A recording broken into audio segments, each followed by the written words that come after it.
We've seen 3.4% growth coming through, and it's the fastest rate of growth we've seen in the past 8 months. Are you smiling today? I mean, to what extent do you see these latest figures bringing some optimism to the table?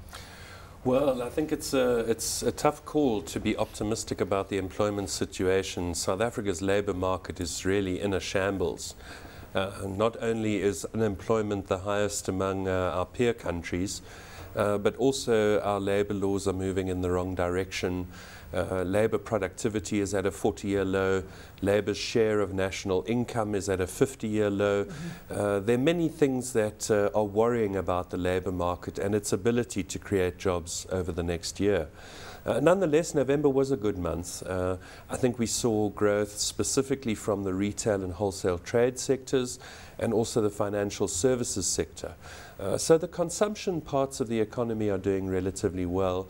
But I think as the Reserve Bank's quarterly bulletin shows today, the production sectors remain weak. Absolutely. And that's pretty much been the expectation across board, where we know that that's where the challenge in the economy lies. Let's drill down a little further into some of the detail here, because where the fastest growth came through, it was in the informal sector, which saw a 4% growth. Temporary saw 3.8% growth, and then permanent jobs increased by 2.8%. So we need to see more translating then into formal sector employment.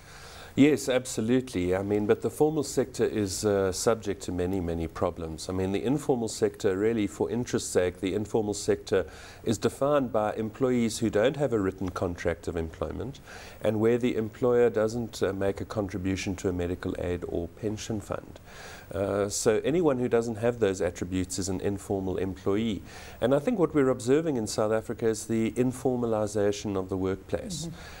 Companies in mining, in banking and others are adopting more and more informal structures to employ people.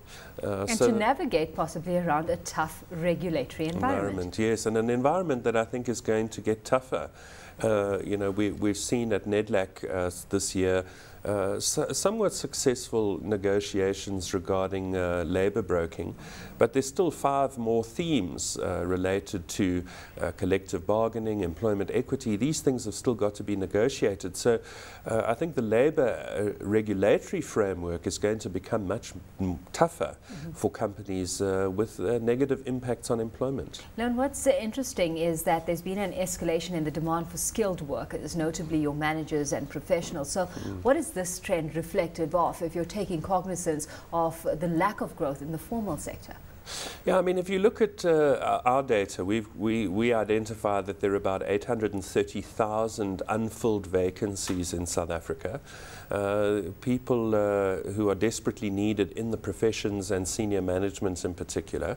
And their wages are rising, including the wages of CEOs, at very high rates. Doctors, lawyers, accountants, engineers, and so on. But at the same time, the economy is doing very poorly in terms of filling that gap. The education system has produced 600,000 unemployed graduates, mostly in the areas of the arts, humanities, and social sciences, who are not relevant to businesses. So yes, there's a strong skills shortage at the high-skilled level.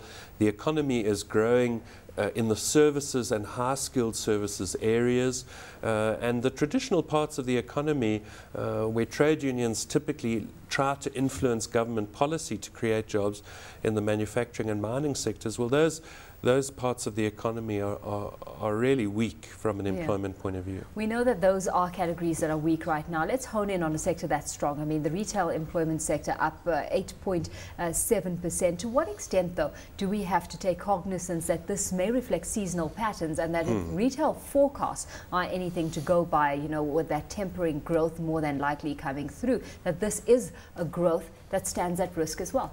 Yeah, there's definitely a seasonal element, and our figures are not seasonally adjusted. So we would expect that in the month of December there will be a significant growth of employment also in retail and wholesale trade, in distribution and logistics, all of the things associated with getting goods to people.